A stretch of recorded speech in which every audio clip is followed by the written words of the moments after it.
Rock isn't dead. It's in flux.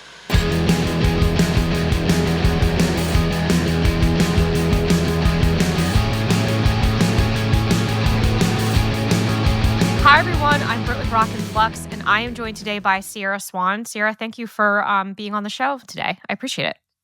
Oh, my privilege, my honor. Thanks for asking me. Yeah. So I always start with this question, and I know, I mean, you've been working in music for a long time, so I know it's a complex answer, but maybe just give your background with how you got started. Where did your love of music come from, and kind of to how you got to where you are today? Okay, so I was raised in a pretty musical household. My father was a musician and my mom was a musician. And so, there was a lot of support for that kind of life, which I think is the absolute number one thing when you are an artist. What was your family life? Was it supportive? Because if it's not supportive, it kind of holds you back for a while. Because spiritually, I think that's really hard. But I was lucky, and my sister was also an artist. We were lucky that we were. It wasn't odd to want to do this, even though So, so it started really with the support, and my dad was very, very much into um, exposing us to different kinds of music. He was, I think, mainly I would consider my dad a singer songwriter. He played with Chris Christopherson for a long time, and could be I think confused with saying he's a country artist, but he's really not. I think those guys back then, the Chris Christophersons, even Willie Nelson back in the day, my dad, Billy Swan is his name, and even the Johnny Cash's, I think I wouldn't get a lot of pushback saying that's not necessarily country. It's like good old singer songwriter type music. It's not the so I think that right off the bat just exposed me to being to about it's about the songs, not about the genre, not about the genre, it's about the song. So, started there and then, slowly built to, it's 1994 and I'm a teenager and, bands like Soundgarden and Nirvana and Smashing Pumpkins and things like that are quite big. So then, my generation was very much about that moment in music. So that kind of spun it of like singer-songwriter, but also, ooh, you can really take chances on production because that generation really took chances on production. So that was also very intriguing to me. Jane's Addiction, I remember first hearing that going, I've never heard anything like this. It was really like, you can do that to music? Unique, yeah, and so it was like, okay, I can put a lot of myself into it and really care about the songs. So, that kinda got me to the place where I wanted to not only write great songs, but I wanted the production to be unique as well, and that's kind of how I started. Yeah, that makes sense. And I mean, because you can kind of hear how your music has evolved over time with each of your albums, I think. Um, and you released your first album in 2006. Is that right? Ladyland? Is that the first one? Yes, yes, it is. It's funny, it's actually a little bit of a swap. The Queen of the Valley was actually done before Ladyland, but I got dropped from the label, so I really and instead of them kind of paying me a certain amount of money, like, "Get out of here, kid." I demanded that I get my masters back instead. So I didn't ask for money, I asked for all my masters.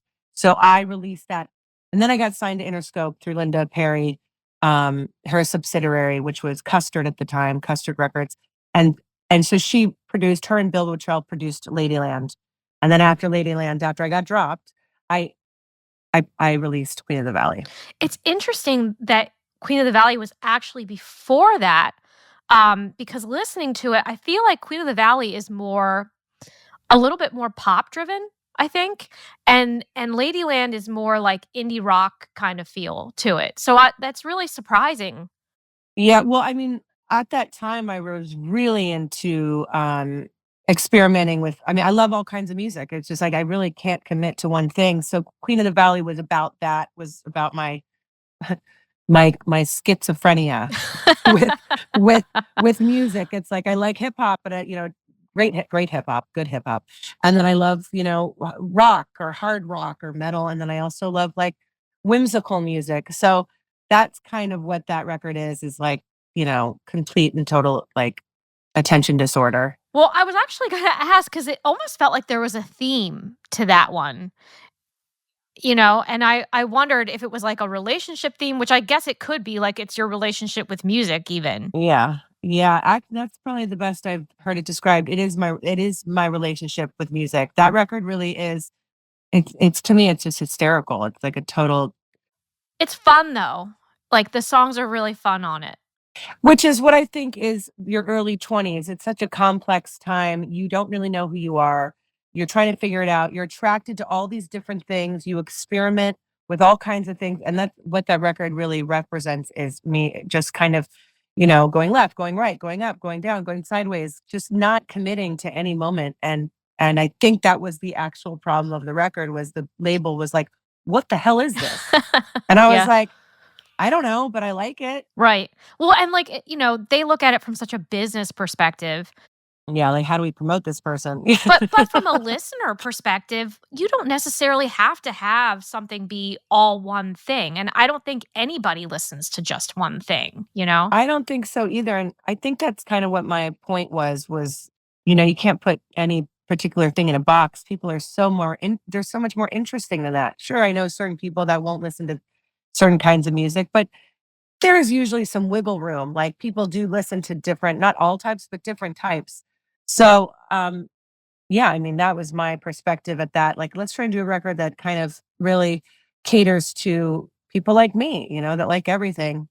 They didn't see it that way. So I mean, like, and anymore, and I'd be interested to know your opinion on this. Like the way the industry has been, it can, I guess, be helpful to have a label, but you really don't need one anymore. not anymore. And I've said it before. I'm so jealous of this generation because we were really fighting.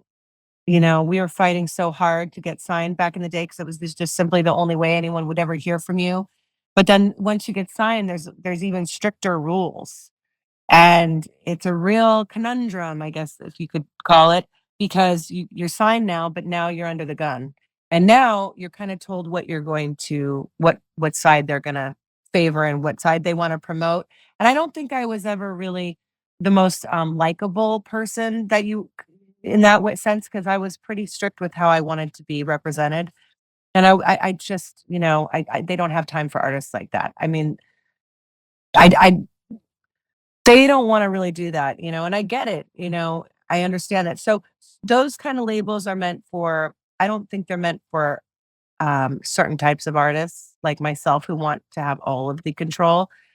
And so anyway, I'm kind of going too far ahead here, but I am jealous of that in my 20s, it would have been so nice to kind of decide like I do now, just be super duper independent, because I don't have to share the creative ideas. Of course, I have friends do some things once in a while, but I'm really driving the carriage or, so, you have to know what type of artist you want to be. Are you willing to give up some of the pie? And I'm not even talking about money. I'm talking about, as far as the creative part of it. Are you Yourself. willing to, yeah, are you willing to give up some of yourself for, some extra promotion?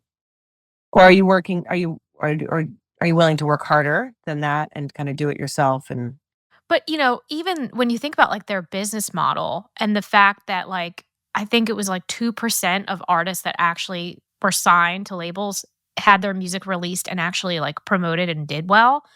oh, yeah, it's a teeny tiny percentage because I did both. I had both, models, and they neither one really worked. If the guy on top is not 100% in, they'll spend, like, a wee bit amount of money, but really that wee bit amount of money is to for you to fail so you can be dropped. It's like, "Oh, yeah, let's put her on this tour." Because, like, most of their revenue comes from, like, their just a few artists, which was kinda silly, really, because it was a business model that was eventually going to fail, you know? Exactly. It's not sustainable. It's just not.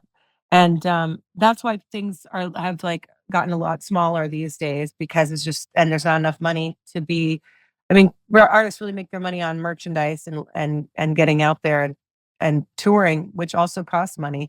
So it's difficult. It's really difficult. Like, the technology is great and, like, streaming is great, but streaming doesn't pay people well. No, I mean, you're the only place you're gonna save money because back in the day, you'd have to go to these big studios that cost, like, $600 a day. That's why you had to get signed because it was just so expensive to make a record. Now you can make a record in your, basement or your attic or wherever you choose to make it, in your closet, and it could sound great. It could sound like you did it in a big studio. So that's the money saver there, but then you also have to know how to you have to educate yourself a lot more on the technology side of it, which really, separates I don't know the right way to say it, but it separates the women from the talent, the true talent, and then the like, I'm just kind of playing around here and just want to see what it is, So at least it does that. Like, who's willing to do the real homework and who's just kind of like messing around. Well, and the other element is now because it's been made so easy and the streaming and everything else, you have to really weed through a lot of other stuff to find good stuff, you know? You really do. You really, really do. I think it's most important thing we need to do right now in order to get the right people to be heard is artists who have the power. Artists who have power to start promoting and talking about artists that they love. Because fans really love to listen to what inspired the artists that they love. It's like that's how you find out about anything. I mean, if I'll read an article about Prince or I'll read an article about Freddie Mercury or any types of people like that, and they talk about an artist, I'm on it. I'm like, "Who is that?" You know what I mean? One of the biggest, bummers of my life is I met Charlie Dick, who was Patsy Cline's husband. He passed away since a while ago, but I met him, went out to lunch with him and my dad and my husband, and, he was a real character, if anyone's seen the film. Not the best, representation well, he was a violent person, that's all I'm gonna say, but I met him, um, and he told me one time that Patsy Cline he went to Las Vegas with Patsy Cline, and she found out this woman was singing, and she, like, dropped everything and went to go see this woman in Vegas, and was, like, bawling in the front of the stage while this woman was singing, and he told me her name, and I have forgotten her name, and one of my favorite vocalists of all time is Patsy Cline, and I'm like, "Who is this woman that Patsy Cline loved?" Like, and I still can't figure it out. Anyway, I know it drives me crazy. But artists that have a lot of, clout and respect and fans, that should be the new model. I think. I mean, anytime I hear something I love, I'm, like, pimping it out like nobody's business because that's what it's gonna take. Right, I agree, and, like, it's actually a question I ask on this show a lot is, like, "Who are you currently listening to? What other bands?" Because, I mean, to me, that's, like, music in essentially is a community, It is. It's your culture, It's your, like and I think it's good to share that, and I don't know, I've only had one band on here that was like, "Oh, we don't listen to anything." Right, right. It's just I mean, you go in waves of really listening and really not. I have a friend of mine that I kind of like I'll have him over and I'll just give him a beer and I'll tell him, "Let's go in my basement and you just, like, tell me what I should be listening to," because 'cause he's got, like, this most incredible taste in music. He's my guitar player in this band I have sometimes. Well, we've only done one with Child, it's called. And he plays bass 6 on it. He plays bass 6 like it's a guitar in the band, so it's got this great sound. Anyway, he's like my go-to. I'm like, because he listens to music all the time, and I love his taste, and we'll just go downstairs and I put my speakers on really loud and we just listen to music, and if anyone, like, can't decide or find it, find a friend that will do the work for you and invite him over and just be like, "Play me what you know." right, exactly, exactly. Yeah, Because friends like that there's, like, memes about that, like, friends who show you, new music are important. It's true. those are the important people. Yeah, yeah, he's my guy for that, for sure. And so on top of, doing your own music, you've also done guest vocals on a lot of other musicians, including Smashing Pumpkins, Cold. Can you tell me, do you approach things differently when you're just doing a guest vocal or like, how do you approach that? Well, like Cold, for example, anytime I've worked with them, mainly it's like Scooter, he just wants me to do whatever I think I should do. So I always go in there and kind of do what I hear. And he has that trust with me. So I always just do what I want. And no one needs to kind of tell me what to do, which is nice, which is always fun. Um, and then Smashing Pumpkins, very different situation. They hired or I guess not hired, but Katie Cole, who's kind of does the background stuff live. She has a very like pop sensibility, I guess you could say. And on the last, I guess technically 3 records, that's what Billy was kind of going for, was that hooky, super hooky thing. And so she was great for that. And so she kind of choreographed, you know, things to sing. And I have a very low voice. She has a just high voice. And so we she came up with pretty simple parts. If I ever chimed in, it was just something that I felt like I had to say. Um, and but everything was pretty much written out, and Billy approved. And if it's Billy approved, then that's when we would start recording, which takes a while. And then we get in there and we just do it line by line, note by note, not note by note, but line by line and double, triple. I mean, there's a lot of stacks there. So it's a lot of work. It took 2 weeks for the last record every day for 6 hours, 7 hours a day to get all of those vocals on there. So it was an intense experience, but it was great. And then sometimes, yeah, most of the time it's just like, what do you hear? What do you hear on this? And I'll take, I hear this little thing. But that was different just because it was so intense. Yeah, and I guess that's because, like, is that because of how Billy approaches it, that he wants it a certain way? He likes to sit there and listen, and he'll do that with everything that's going. I mean, not so much the drums because that's Jimmy's room, and we're all just such fans of Jimmy Chamberlain, so it's like whatever he plays, Billy might have a suggestion, but I mean, pretty much what Jimmy plays is like that sounds great. And then, but with everything else, Billy is extremely meticulous. So, like, it's probably interesting from your perspective too to have, like, someone work with someone who is very specific to every detail, but then also have situations where you get to pretty much do what you want. Yeah, and they each have challenges because you want to make sure you're giving them the absolute best of what they need and what they want. Cold is such a great thing though because we didn't know if that was going to work. I mean, this was what God, this has got to be Early 2000s to late 90s. late 90s, yeah, and I met Scooter, and luckily we just hit it off, and it just wasn't hard. That's the other thing. If it's difficult, it's probably, I don't know, I think everything should be pretty easy when it comes to creativity. I don't think when you're suffering or second guessing and just really beating yourself up, move on That's with anything, I think. with anything. Yeah, because it's just life. I just think I believe in just something just kind of like glowing. I do. I don't like, and that's also just my brain because if something can't be figured out pretty quickly, I just want to move on. It's something I do have to work on. I'm very impatient. Like, But I also, I think in life too, either you connect with something or you connect with people or you don't, you know? or you don't. And it is actually that simple. And Scooter is just like a brother to me. So he just, I know what he wants. He knows what I can do, and it works out just fine. Yeah. Yeah. Easy relationships like that are nice. Oh yeah, they're the best. Oh my God, they're the best. They're so great. Yeah. And I have that relationship with Billy also. Like, he trusts me. You're not going to be in there unless he trusts you. So that's a good feeling, Yeah, absolutely. Because you want people who you know and are friends with to trust you to do it too. Yeah, So, that know are gonna they put their best foot forward and always have you in mind. as a songwriter, do you have like what do you think is the most important thing to kind of follow when you're approaching songwriting?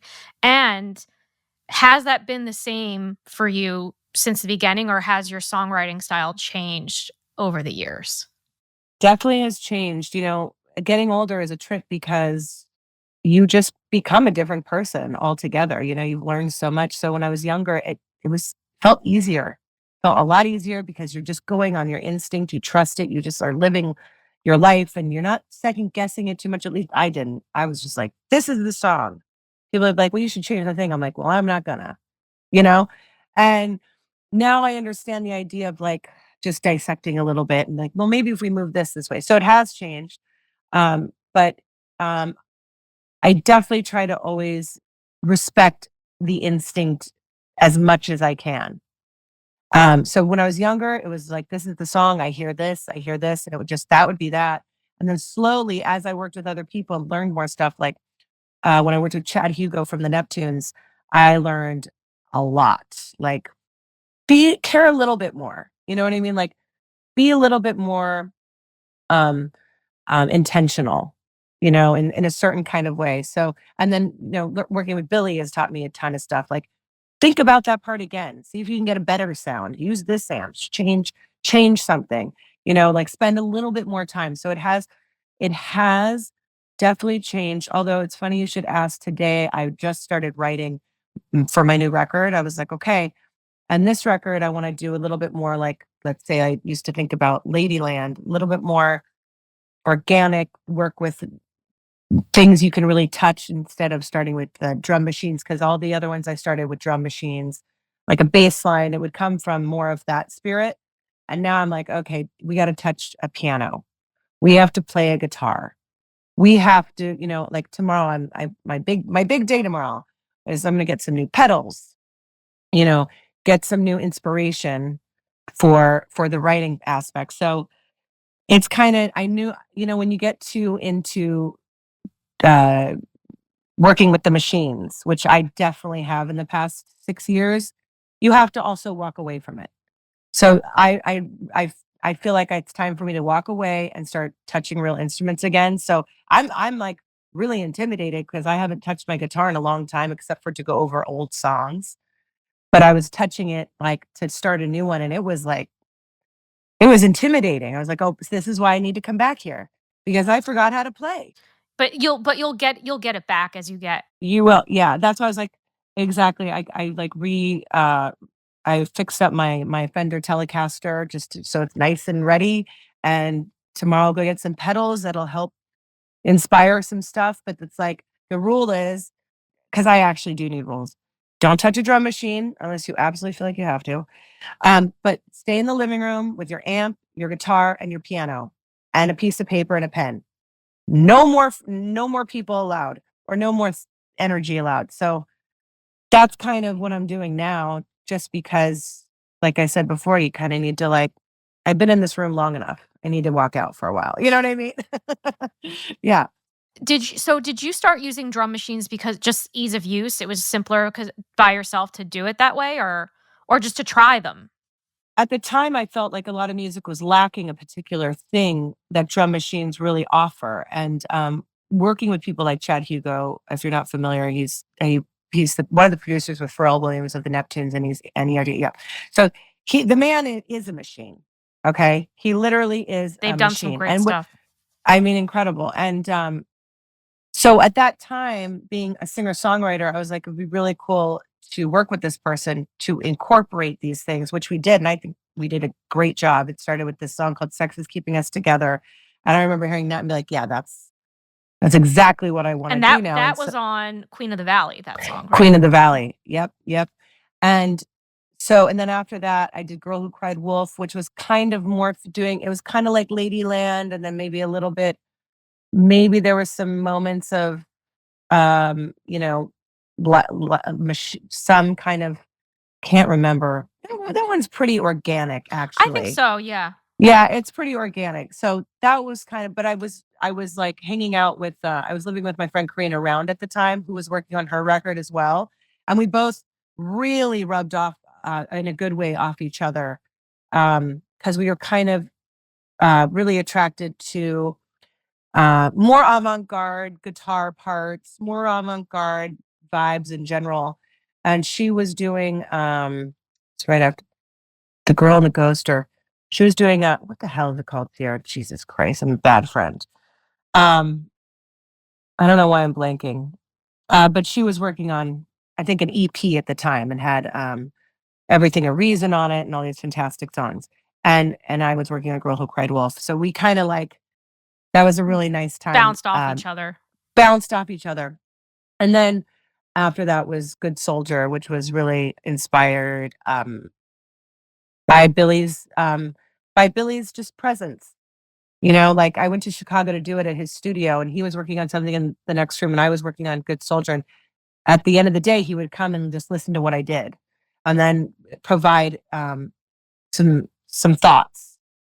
And that was like such a great experience because he understood that I needed to be by myself and go through it and then show the teacher my work, kind of like how we knew that was going to go. And it worked great. It worked perfectly.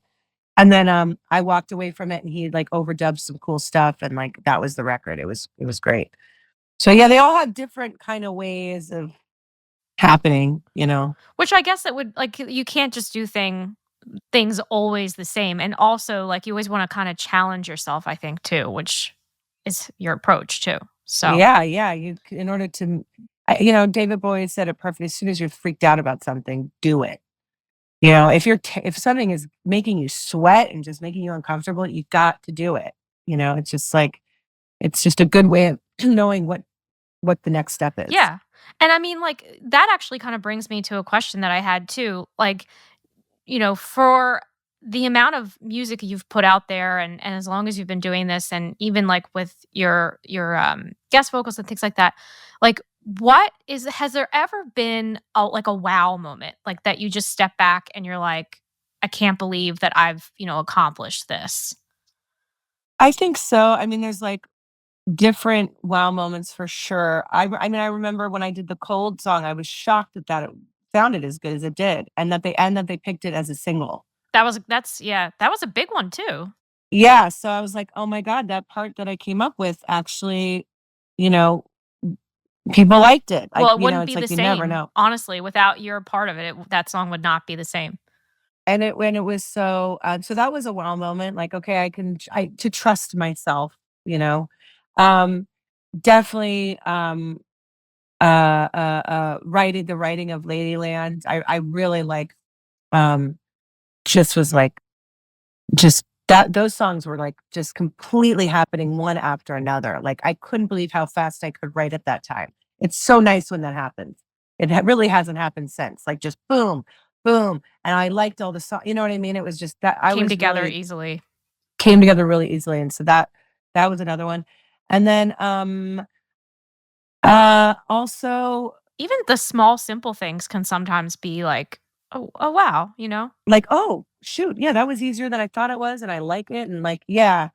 Also, I when, let's see. I mean, there's a few, but I'm trying to think of, like, a good one, a really good one.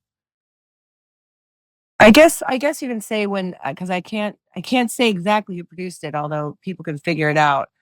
Um, St. Charles, who is, the producer of System Breaker, which is my latest. Yes, you released that in We're October of last year, right? Yeah, Yep. yes, exactly. The producer, who I am a huge, gigantic fan of, who is a person I'm not supposed to say who it is, but I if you're smart and figure it out, you can figure it out. Okay. Um, when he sent me all of these tracks and said, "Sing whatever you want on them," I was like, "What? I can do whatever I want? Okay." And it was just like I wrote all the lyrics were, not messed with. The melodies were not messed with. He was just send me the stems and It's a I'll put compliment. him on. Yeah. It was a compliment because it was saying like, I trust you. Just be you, which is like, thank God. Yeah, especially as an artist because you don't like I mean, obviously you want creative, like constructive input, but you also want to have your voice and like what, you're looking to do. Exactly. And I also had so much respect for this person that I was not going to send him crap. You know what I mean, like, I went over the tracks and over the tracks. Is that good enough? Is that good? Okay, maybe a little, I really worked hard on those because I was like, I'm not gonna send this guy just fluff, you know? So that was a really good moment, kind of feel like all the work I've done, it's panned out to like this guy respects me. Now, and like, do you feel that you're treated differently as a woman in this industry? Like, what has been your experience overall as a female musician? I mean, yeah, it definitely exists. I think for me, I felt it more in my 20s because people are able to take advantage a little bit more because you don't know exactly what you're doing. Definitely in the sense of being, not listened to, disrespected, kind of, also, definitely inappropriate sexual behavior for sure. That definitely has happened. which is really, it's always disappointing. You're just like, oh, really? Oh my God. And then, living in the time that we did then, there was no Me Too movement. There was no any of that. You had to keep your fucking mouth shut, sorry. But you had to keep your mouth shut. And so yeah, definitely back then. I mean, that was a real thing for sure. Probably was a real Now, bummer too, like, if you met someone that you were, like, a fan of their music and stuff, and then they acted like that, it's like, "Oh, now this is ruined." it was a real bummer. Yeah, and it's heartbreaking. Now it does happen, but it happens, but I catch it immediately and straighten it out real quick. Unfortunately, you do have to do this like chest thing, like not for them to see, but you know what I mean? Like, but like get a little bigger than them and be like, listen, I see where you're going with that. And let me explain something to you. That's not going to work here. I will not communicate with you on that level. So either respect me or we're not going to do this. But do you think that that's come with the confidence that you gain with like, as you get older? Yes. Yeah. Yeah. More so, I think, than even, like, because, like, yes, the Me Too movement has helped, but I don't think it's stopped things. No, no, it definitely did not stop things. No, no, definitely not stopped. But made it a little bit more comfortable to say something maybe about it. But yeah, with age for sure, because I can't take that stuff anymore. I can't, and I don't have time for it. And I've last time it happened, I said, listen, I have done a lot. I don't care if you've never really actually heard of me. I've been doing this for a long time. I've worked with a lot of incredible people that did not treat me like this, or just like do your research before you talk to me. You know what I mean? Because I at least do, with other people. I just, yeah, at a certain point, you do this long enough, don't talk to me like I just started doing this last week. Like that's so Well, annoying. it's Like I can't stand disrespectful. that stuff. It's very disrespectful. Certain engineers have this problem. I don't deal with. I'm just saying I've seen this with engineers more than, let's say, someone I'm working with, producing. Do you think it's because of the technical aspect of it that they think? Definitely, definitely. And I understand it because it's not fun at all. So you want to make sure if someone wants to change something, it's real. And I always, and then they get to know me, and it's like, oh, Yeah. That's part of it too. it is part of. You have to prove yourself. That's another thing. You got to prove yourself. What do you think some of the pros are? Like, have you ever had instances that, like, because you're a woman, maybe someone, what's the word that I'm looking for, underestimates you, and then you get to, like, be like, "Surprise." I do that all the time. That's yeah, and I mean, yeah, that happens a lot. That happens a great deal, for sure. Because I don't like the mentality of, like, "Oh, well, you're a girl, so girls Yeah, can't so do that." probably you don't know all this stuff. Yeah, I mean, that's definitely happened, and as soon as they know, they know. Yeah. Has that ever happened? Have you ever dealt with that from an audience perspective? Definitely, yes. Back in the day in LA, it was kind of funny, Los Angeles mentality is like, prove it to me, prove, there was a lot of this, when people are watching you play. And kind of the fun of it is, hey, get them to unravel their arms and get to see, oh, I have their attention now. But yeah, definitely for sure. And then there's some people that just no matter what you do, they're not gonna like you. It doesn't even matter like how great you are, how shitty you are, they just already decided. I the other day would like did the dumbest thing and I looked up old reviews of like old records. And mainly it was Ladyland because that was the one that was the most promoted. And I swear to God, I read some of those reviews. I'm like, this guy already decided he hated me. I don't even know if he listened to this thing. He like he like quoted some of the uh the lyrics. He was just a total jerk. Um yeah, people like I said, people sometimes already decide like I don't like That's this. true. Or they actually do, and they just, for whatever odd reason, they'd rather hate on it. And they'd rather hit and as far as I'm concerned, it's like fine, you don't like it, don't listen to it, move on. But that's why people, musicians can't stand critics because you're just like, there's other ways of saying that. I don't criticize anybody because I'm not a musician. So who am I to criticize anything that someone who has that ability does. And honestly, for me, if I don't like something, I just won't talk about it, you know? You just move on. Exactly. It's like you talk about what you're interested in. It's like everything in life. I know. Yeah, I mean, this is early 2000s, so I feel like critics will still hate on stuff. I feel like there's a better way of doing it. I feel like it was vicious back then. I don't know.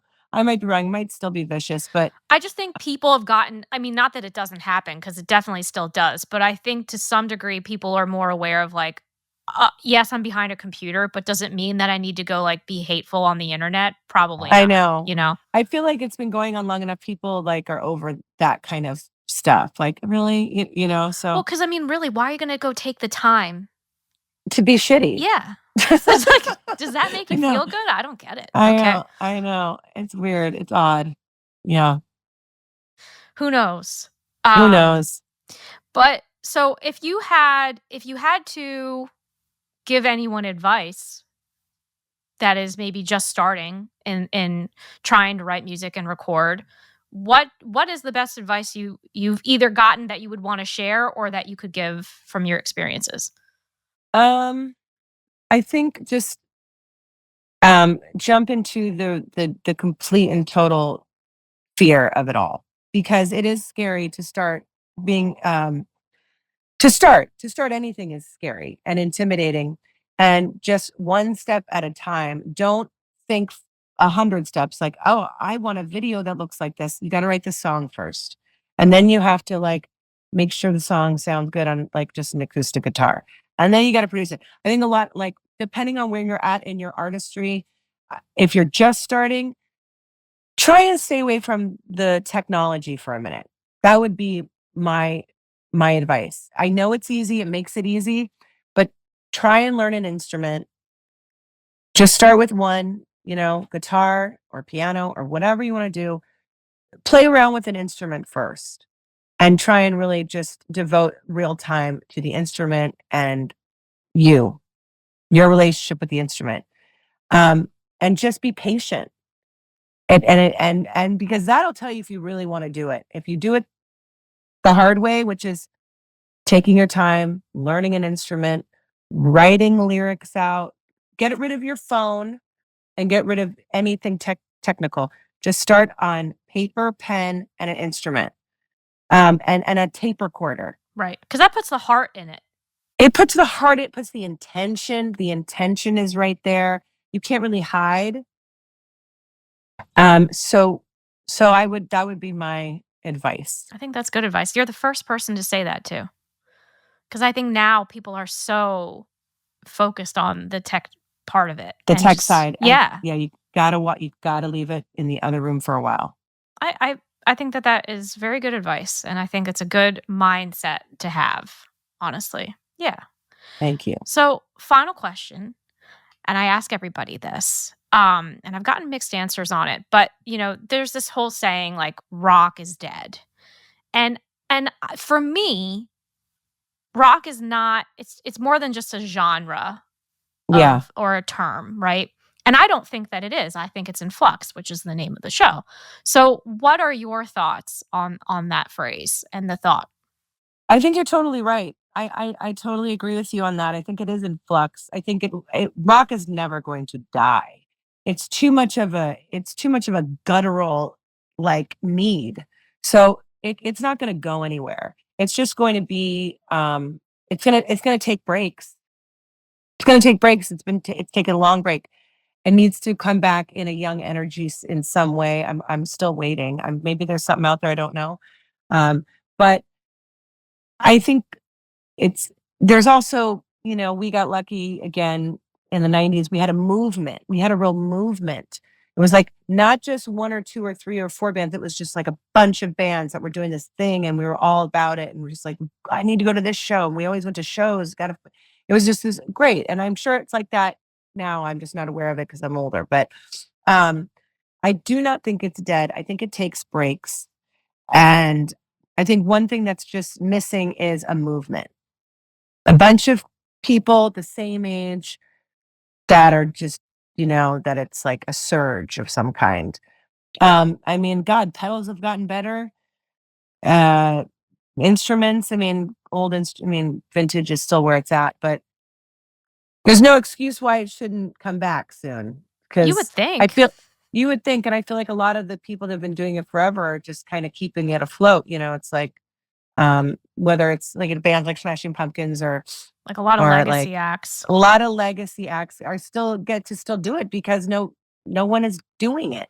Well, and it's like there's the metal scene, but it's not even metal like it used to be because it's way more polished now. Ugh, don't even get me started. I get so frustrated just because I'm like, you guys, It doesn't need to sound that stop. perfect. It Yeah. doesn't need to sound that perfect. It's so cut and pasty, and it's just like a dead body to me. It's just like, Like, where's the grit? where is the peaks and valleys and hills yeah, it needs a lot more of that. So if anyone's listening, more of that, please. Please. You're preaching to the choir on that one.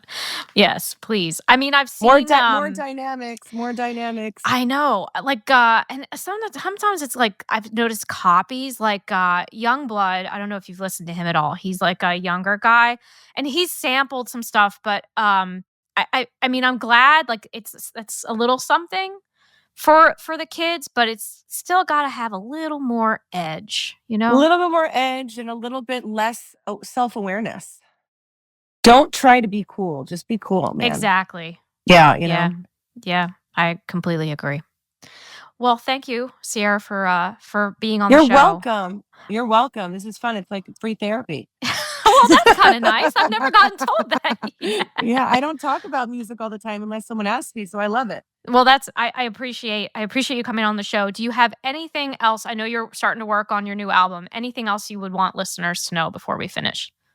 Well, that most likely something really cool might happen in the next year that I can't talk about yet, but it's really cool, I think. So I'll let it be a mystery. Okay. Maybe we can have you back on when it's after it happens. Absolutely. It's brewing. It's finished and it's brewing and it's pretty cool. Nice. Yeah. I like things to brew. Well, thank you so much. Yeah, thank you. I appreciate it.